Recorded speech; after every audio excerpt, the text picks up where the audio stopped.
This is Newcap News with Gina Martin. A very special birthday was celebrated in the border city this weekend as a woman turned 100 years old. Here's more on the birthday girl and her long history with the Legion.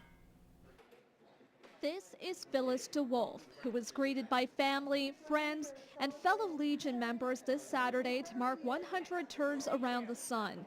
For her daughter, Nancy, this was a long-anticipated celebration. Oh, it's marvelous. Just marvelous.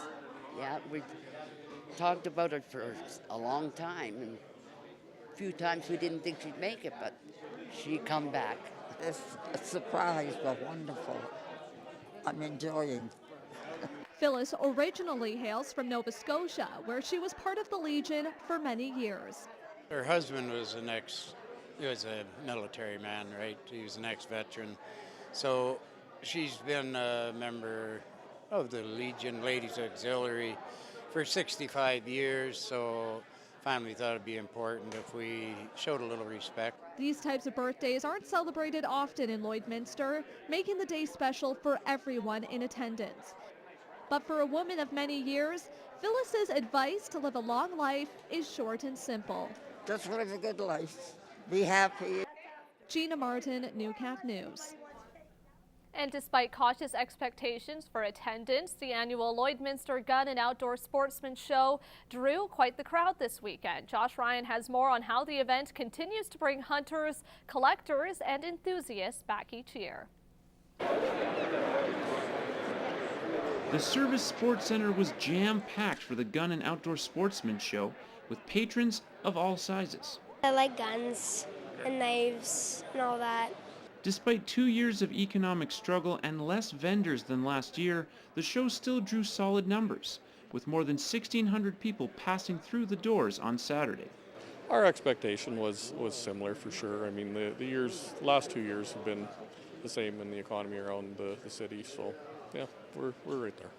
Collector Greg Illebrin has driven from Swift Current to attend the show since 1996, witnessing a steady transformation. The show is probably triple what it was on year one.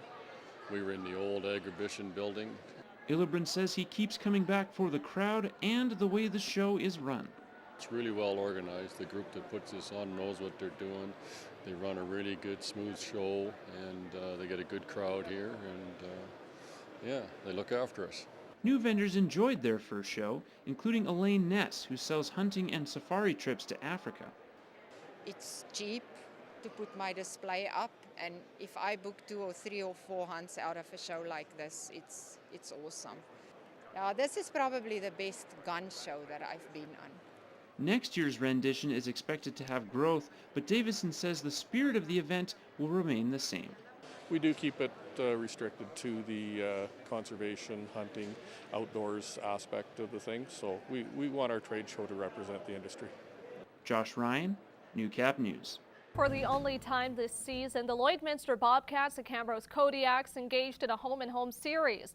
Lloydminster is still fighting for a playoff spot and desperately needs to start stringing wins together. Lance Phillips has more on how the weekend started for the Cats. Friday was another tough night for the Bobcats. The team's power play, working at just under 7% on the season, opened the scoring early in the first.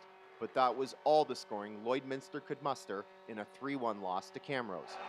I didn't think our forecheck was good all night. I thought we had one guy going. We stressed, forecheck as a unit, five guys, and I thought we had one guy going all the time, and you're not going to get a forecheck going against a team like that. We didn't underestimate them. We knew that they'd be coming out hard, and as you mentioned, they scored that power play goal, but after that I thought we shut them down pretty good, and Gora shut the door, and then we got some goals, obviously, to win it.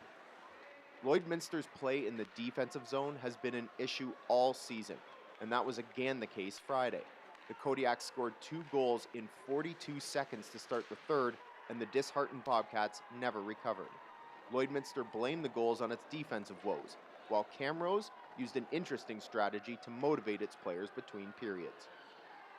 We weren't ready to start the third for sure. There's definitely something I could have done. I should have got deep on that one, but yeah, I just got to tie up sticks in front, knock over bodies, and those 2 goals don't go in, and it's a 1-1 hockey game. There again, we didn't tie up sticks, and you know, banged 2-foot goal in, 2 of them, and you know, you can't ask Austin to do too much more. You know, he made some big saves for us. I thought he was good again tonight and gave us a chance to win. Just a couple pucks that were laying around the net, off shots in tight, and you know, we didn't tie up sticks, and they get those second and third opportunities, and you know, unfortunately a couple bounces went their way. We're in a dogfight too in our South Division, from 2nd to 5th. I think it's like 6 points. So we did some checking. We told the guys, hey, it's this simple. Okotoks is losing right now. Other teams are losing. Canmore's losing. So we win this game, we can pop up. So there's a little bit of motivation for the boys. Bobcats did get a bit of good news on this night. Defenseman Kyle Dronick, who was injured in an automobile accident Thursday, was released from an Edmonton hospital Friday morning. According to Travis Clayton, he could be back in the lineup within 2 weeks, which would give the defensive core a much-needed boost. Lance Phillips, Newcap Sports, Lloydminster. And the Bobcats took another tumble last night, as well as Camrose doubled them up 4-2 in their home city. And with a substantial player shakeup within the Lakeland Rustlers women's basketball team, new players have been thrust into new positions. With the team holding 3rd spot in the ACAC North, a leader seems to have emerged. Nike Lee has solidified herself as one of the Rustlers' best young players, and King is leaning on her to provide guidance to others on the court. Nike's taken a lot of the leadership in terms of on the floor, just because she's playing point, she's playing 2, she's playing 3, and she really needs to be the one to calm our offense. It's a big job as a player. I have to switch my role and get the ball around, knowing that he trusts me with the ball, and looking for my teammates on driving kicks and things like that. So it's a big role for me, and I'm perfectly fine with it. It just needs to be stepping up, being a better player.